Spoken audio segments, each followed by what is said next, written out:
आइए phrasal verb पढ़ते हैं आज। ए से स्टार्ट होती है avoid by, ABIDIBY। Avoid by means क्या होता है, कोई भी नियम कानून है उसका आप पालन कर रहे हैं तो उसको बोलते हैं एवाइड बाई। ठीक है, ऐसे लिखा है वन नीड्स, इसका वन का मतलब यहाँ पर क्या है, हर किसी को पालन करना चाहिए sensor instruction in every society. मतलब आवश्यकता होती है, मतलब हर एक सोसाइटी में हमें एक सर्टेन जो इंस्ट्रक्शन होते हैं उनको पालन करने की ज़रूरत होती है। तो एक नियम है तो उसको क्या करना है, हमें अवॉइड करना। तो इसी में लिखा है to accept and act according to a law and agreement. ठीक है, उसको पालन करना। अकॉर्ड विथ, तो अकॉर्ड विथ मान होता है कोई किसी की बात से आप क्या कर रहे हो, आप सहमत हो। ठीक है, तो उसका मतलब होता है अकॉर्ड विथ। ठीक है, किसी की बात से सहमत होने को क्या कहते हैं, अकॉर्ड विथ। फ्रेजल वर्ब है। His conduct does not accord with is noble profession. उसका जो आचरण है, मतलब इसमें क्या हो रहा है कि जो जिस तरीके से वो उसका नोबल प्रोफेशन, उसका जो अच्छा प्रोफेशन है उसके साथ उसका जो आचरण वो मेल नहीं खाता है। ठीक है, इस तरीके का सामंजस्य नहीं बैठता है ऐसा। अकाउंट फॉर का मतलब क्या होता है, कोई गलत काम की आप जिम्मेदारी लेते हो। जिस प्रकार से आपने इस प्रोसेस सुना होगा, अकाउंटेबिलिटी नहीं ले रहे, तो मतलब गलत के लिए आप अपनी जिम्मेदारी ले रहे हो। ठीक है, तो उसको बोलते हैं अकाउंट फॉर।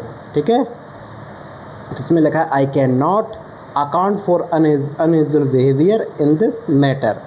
मतलब क्या है कि मैं उसके अनयूजुअल जो बिहेवियर है इस मामले में मैं उसके लिए उत्तरदायी नहीं हूँ। अब है अकस्टम वन सेल्फ। अकस्टम के बाद मतलब अकस्टम मतलब होता है आदी होना। ठीक है, कोई चीज़ का तुम आदी होना या किसी से आप फैमिलायर हो जाओ। ठीक है, तो उसको बोलते हैं अकस्टम। ठीक है, तो उसमें लिखा है you must accustom yourself. मतलब क्या है कि अकस्टम के बाद हमें क्या रिफ्लेक्सिव प्रोनाउन लगाना है। ठीक है, तो यू का रिफ्लेक्सिव प्रोनाउन अकेले के लिए लगाना तो योर सेल्फ, बहुत सारे लोगों के लिए लगाना तो योर सेल्फ भी होता है। तो तुम्हें इन नए ऑडियो से क्या होना चाहिए, अभ्यस्त होना चाहिए।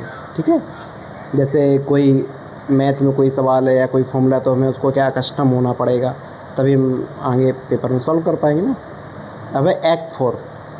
एक्ट फॉर का मतलब होता है किसी का प्रतिनिधित्व करना, रिप्रेजेंटेशन करना। ठीक है, किसी जैसे आप किसी के बिहाफ पर उसका प्रतिनिधित्व कर रहे हैं, जैसे प्रकार अपन जैसे सांसद चुनते हैं तो सांसद अपना क्या प्रतिनिधित्व करते हैं संसद में जाके। ठीक है, वह एक्ट ऑन और एक्ट अपॉन।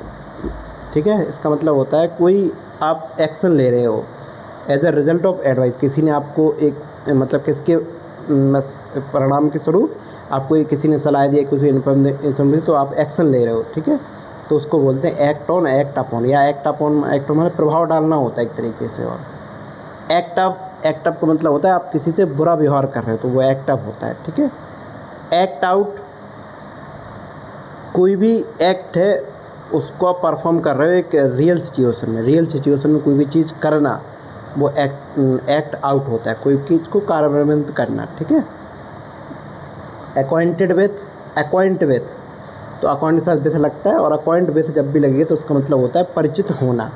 ठीक है, वैसे भी अकाउंट के बाद विथ लगता है तो उसका मतलब होता है किसी वस्तु से आप परिचित हो। ठीक है, तो उसके लिए लगता है अक्वाइंट विथ। और एड अप माने क्या होता है, कोई भी चीज़ मतलब नेगेटिव सेंस में कोई चीज़ थी वो आपको सत्य उचित प्रतीत हो रही है तो उसके लिए लगता है। ठीक है, यह जो वोकैब्स है मेरी मनीषा बंसल मैम के द्वारा तैयार की गई थी, इसको मैंने आपको अपनी भाषा में समझाया आपको। अब मिलेंगे नेक्स्ट वीडियो में, तब तक के लिए नमस्कार।